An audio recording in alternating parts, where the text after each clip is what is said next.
On the morning of June 21st, 2021, the UK National Crime Agency, in partnership with the AFP, Australian Border Force officials and specialist officers from the Metropolitan Police conducted a tactical raid on a squalid, nondescript council house in the suburb of Hanwell, West London. The targets of the operation, a married couple who had years previous walked away free from double murder charges in a London courtroom after facing extradition for crimes committed in India. But an unassuming couple's true identities were about to be laid bare. As news of the arrests broke, UK tabloids would moniker the couple the Escobars of Ealing. For the couple in question, Artie Deer and her husband Kaval Rejada, were revealed as two of Britain's biggest drug barons, facing charges of exporting a staggering £57 million of cocaine onto Australian shores, with the couple believed to have imported over £700 million worth of cocaine over multiple years. This is the astonishing story of Britain's very own Breaking Bad. The duo, like Walter White from the TV smash hit, setting up a car wash through which to launder their very own ill-gotten gains. A couple who used insider knowledge to set up a freight forwarding company to conceal their illegal shipments to Sydney. A couple who had brazenly hatched their drug importation plans even as they faced extradition from the UK on those murder charges. This is the stunning story of how the lovers rose from obscurity to become Britain's cocaine barons, with gold bullion and over £3 million stashed in suitcases in lockups across London, and how a multi-country agency left the duo locked up for life. You're watching Pacific Crime TV. Please remember to subscribe, like, and enable notifications so you never miss a new release, providing you insight on the shocking murders, underworld hits, and organised crime groups shaking our cities. Chapter 1. Made in Love. Dia was born in Kenya and moved to the UK with her Punjabi parents and 3 siblings aged 10. At a time when many Asian ethnicities were fleeing their native countries due to persecution and ongoing regional conflicts, Dia had completed business and computer science studies at a West London college before securing employment in the civil services and then working in the freight industry at Heathrow Airport. Kaval Rejada was born in Gujarat. His father was the manager of a local bank in his village, and the family were considered wealthy in the community. Rejada also claimed to have been a professional cricketer before moving to the UK in 2010 on a student visa to study for an MBA. The couple had met in June 2012 after Rejada became a carer for Dia's elderly father. At the time, Rejada was 23 and Dia 48, but by August of that year, they were an item. Rejada proposed the following summer, shortly after the death of her father. Dia claimed the support she received after her father's death was that beautiful thing that drew me closer, and I felt I should marry this man because he is a thoughtful, kind and loving person. In late 2013, the couple married at the Ealing Town Hall, though Dia's own family never approved of the union. The following year, Rejada applied for a spousal visa to remain in the UK. The duo faced strife in trying to prove the authenticity of their marriage, however, appearing before court to have the marriage recognised and right to remain visas granted for Rejada. Sham marriages, or marriages of convenience, were a troubling phenomenon, stretching UK courts and police forces that had been steadily defunded since the economic crisis of 2008. Indeed, in 2013, when the couple married, the Home Office estimated between 4,000 and 10,000 UK marriages per year were sham marriages, entered into for the purpose of gaining legal immigration status for the non-EU partner. For her part, Dia denied claims the marriage was a sham, telling a UK court, "Age doesn't matter. age is just a number. I thought the marriage was as perfect as can be. The union was upheld, and Rajada was granted the right to remain as a spouse, as they began to start planning a family. As of 2016, Rajada joined Dear, working as an air freight representative for Worldwide Flight Services, and it was here the couple attained a deep insider knowledge of commercial air cargo. The couple were, however, sacked a year later for a breach of employment contract. For Dear and Rajada, however, they were not planning to line up at the local job centre. Rather, the couple had developed entrepreneurial ideas of their own and registered a company, Megatron, which later became integral to their future drug smuggling operations. Chapter 2. The Adoption Ruse. In 2014, the couple had unsuccessfully taken out an advert in an Indian newspaper seeking a child to adopt. Undeterred, they turned to a friend in India, Nitish Mund, who had lived with them in West London and been a witness to their wedding. Mund, with the help of Rajada's father, Mahendra, introduced them to the parents of Gopal Sajani, the son of a family living in abject poverty on a rural farm near the city of Rajkot. After coercion from Mahendra, the Sajani family agreed to Gopal's adoption, as it would lift the child out of hardship. The adoption was registered in July 2015, with the boy to be known as Gopal Arti Dear. The following month, Dear set up a wealth builder life insurance premium with Indian's Prudential Insurance Company. The policy would pay out 10 times the value of the annual premium in the event of Gopal's premature death, and Dear notarized herself as the sole beneficiary of the potential £150,000. But Gopal would never make it to London. His tumultuous young life was finally cut short in a premeditated and callous attack. Chapter 3. The Ambush. 2 years later, on February 8, 2017, Gopal was returning to his village from Rajkot, about 100 miles away, with his brother-in-law Hasuk Kadani. The pair had been in the city finalising the papers for the then 11-year-old boy's move to London. Their car, in which friend Nitesh Mund and a driver were also travelling, had stopped by the side of the road when the vehicle was suddenly ambushed by 2 men on motorbikes. Gopal was kidnapped, stabbed in the stomach, and dumped nearby. Relative Hasuk Kadani was also stabbed. Gopal died 3 days later, and Kadani passed away on February 17th. Nitesh Mund was arrested by Indian authorities in connection with the child's murder, and Interpol issued a red notice for Dear in April 2017. She was now one of the world's most wanted fugitives. The pair were eventually arrested in London in June 2017 by Metropolitan Police on a provisional warrant in the UK and released on conditional bail. Chapter 4. Avoiding Extradition. As Gopal's family battled for justice, the couple remained free to roam the streets of London. If extradited, Dear and Rajada faced 6 charges in India, including conspiracy to murder and kidnapping, with a possible punishment of life without parole. The death penalty remains in practice in India, though local authorities assured the UK justice system no such sentence would be reached if Dear and Rajada were found guilty at a later date. At the extradition hearing, magistrates learned young Gopal had survived 3 previous attempts on his life due to bungled planning of the hit jobs, leaving Mr. Rajada enraged. Nitish Mund's confessions back in India, helping to unravel the plot. He had co-invested in the life insurance deception alongside Dear and Rajada before then being hired to kill Gopal in return for a promise of a UK visa.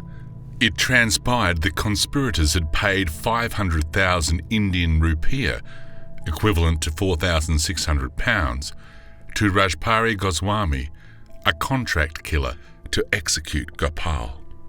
But justice would not prevail for the Gopal family in the faraway High Courts of England. After an initial hearing in January 2019, Chief Magistrate for England and Wales Emma Arbuthnot, despite concluding there was a compelling case against the couple, ruled that the pair could not be extradited, as they faced the possibility of a life sentence without parole. This, she asserted, would breach Article 3 of the European Convention on Human Rights. Further, as Mr. Mund had obtained payment for organising the assassination from Rajada's UK bank, Arbuthnot accepted that a prosecution could instead be initiated in the UK. The Indian government subsequently appealed the ruling, but in February 2020, the decision was upheld. The decision caused uproar in England, with then Conservative MP Tim Lawton lambasting the ruling and in a briefing to media questioning the court's decision, commenting, "Do we really want suspected child killers roaming the streets of London?"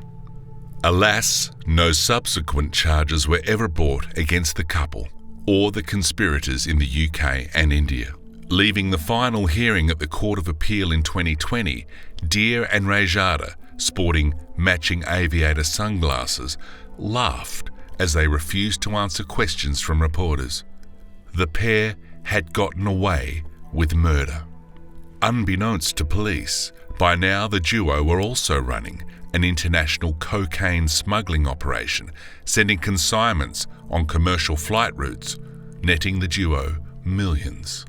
But what goes up must come down, and Deer and Rajada's arrest was a spectacular takedown of a serious criminal enterprise for the NCA and AFP. Chapter 5.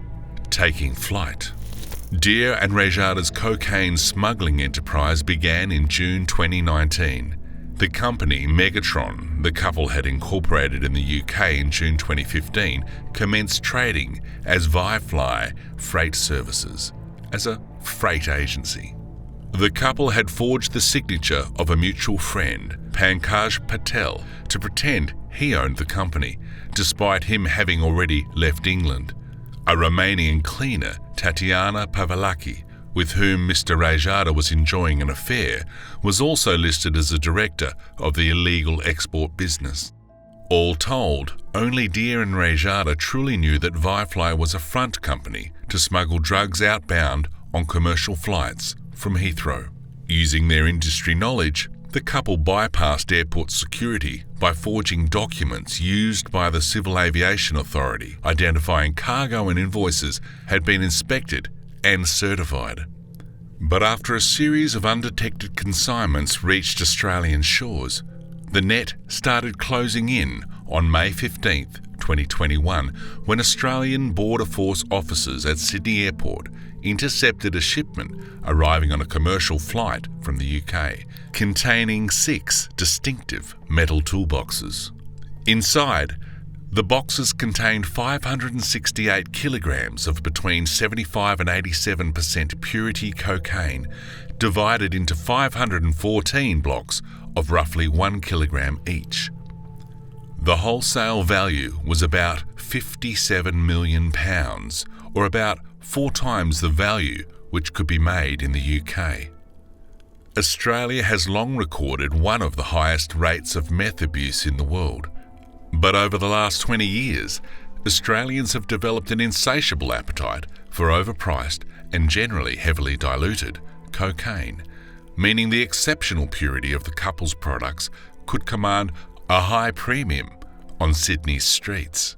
Use of the party drug had quadrupled over the last 20 years in the country, with Dr. Nicole Lee from the National Drug Research Institute at Curtin University conceding Australians just like alcohol and taking drugs. And with local drug syndicates vying to receive their product, and Sydneysiders' hungry nostrils to feed, the lovers were making bank. The air freight enterprise meant the couple could deliver to Sydney-based OCGs large quantities of cocaine in just a fraction of the time. The majority of Australia's cocaine is smuggled via Mexico and South America on small boats or concealed within container freight on cargo ships. The boats originate from Mexico and South America and typically stop off at transit hubs on South Pacific islands such as Fiji, Vanuatu and Papua New Guinea, which are holding points used by drug cartels. But these higher risks of getting intercepted by the authorities during the long journey also pushed up street prices, with a gram typically costing treble in Sydney the price paid in London. For Deer and Rajada, the upside was phenomenal. They were piggybacking drug-laden cargo on multinational airlines hidden as legitimate shipments to registered companies in Australia. Chapter 6. Arrest and Sentencing. On June 21, 2021, Deer and Rajada were arrested at their ramshackle home in London by Met Police at the Australian Federal Police's request. And by then, the couple had destroyed all records of their business and had wiped all their devices. They told arresting officers they were unemployed, but Kaval Rajada's fingerprints had been found on the plastic wrappings of the half a ton of seized drugs. At the property, receipts for the order of the toolboxes were recovered, in addition to gold-plated silver bars hidden inside a punch bag and £13,000 in cash.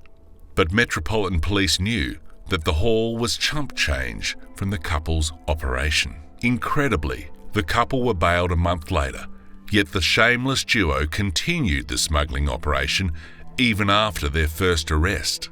Subsequent police investigations recovered a further £60,000 stashed in a safety deposit box, and that the couple had also bought a £62,000 Land Rover in cash and paid £800,000 for an apartment in Ealing, West London, mortgage-free. Then in February 2023, the couple were again arrested on additional charges after NCA officers found around £3 million stuffed into suitcases and boxes at a storage unit in Hanwell, rented out under Rajada's mother's name. The couple were subsequently charged with money laundering after police uncovered the husband and wife team had deposited £740,000 across 22 international bank accounts. In total, the NCA's prosecution case alleged there had been 37 consignments flown to Australia since June 2019, of which 22 were dummy runs and 15 cargoes containing cocaine. The Crown prosecution estimated the 7 tonnes of cocaine successfully smuggled to Australia over the 18-month scheme exceeded £700 million, or an astounding 1.4 billion Australian dollars. The couple also stood accused of laundering proceeds of crime to the tune of £4 million. The trial by jury against the pair ran for 3 months at the Southwark Crown Court through to January 2024. The couple denied all charges and instead claimed Pankaj Patel, whom they had fraudulently linked to the trading company Firefly, was the Mr. Big behind the smuggling operation, a notion dismissed by prosecutors. Rajada denied trafficking cocaine and claimed that his wealthy father in India sent him money via Western Union and MoneyGram, while Deer insisted her money also came through legitimate means.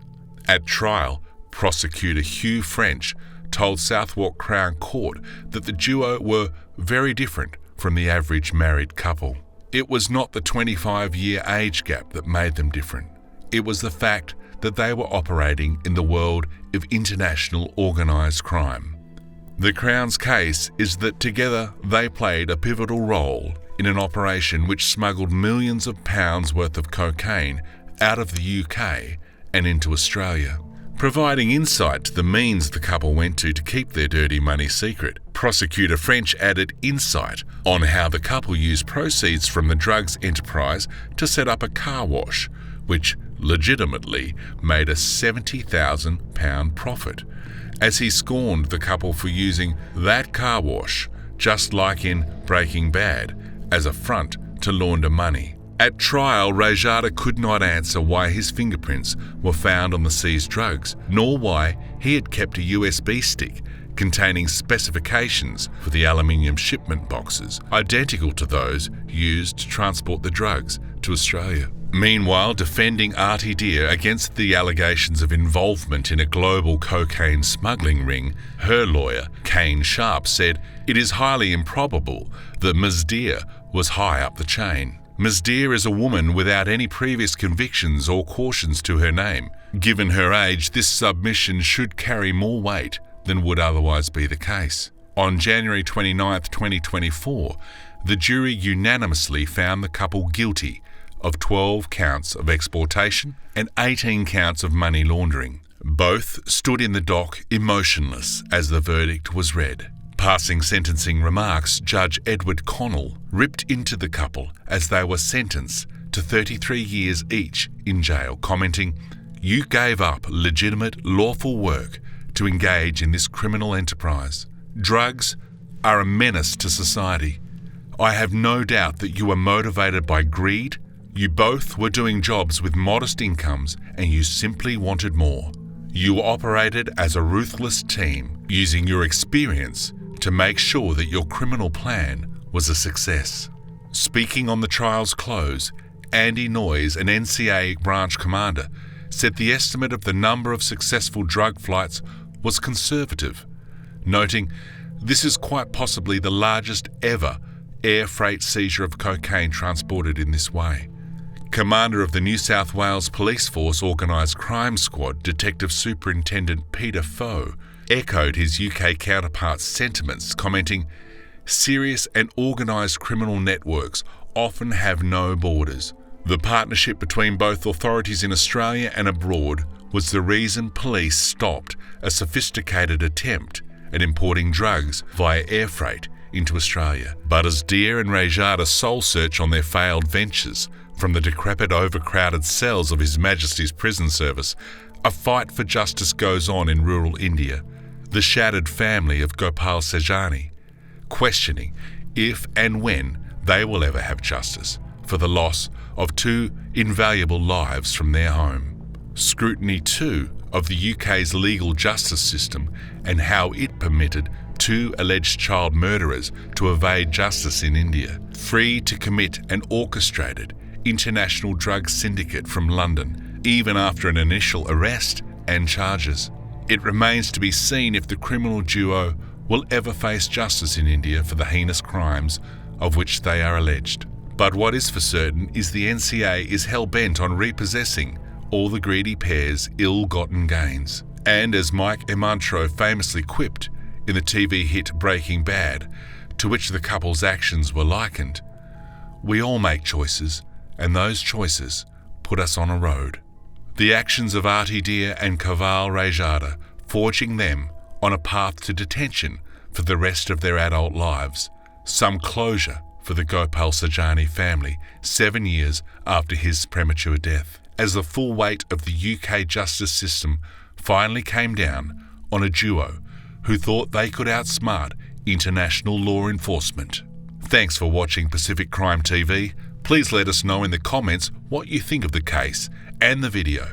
And remember to like, share and subscribe so you never miss a new release on Pacific Crime TV.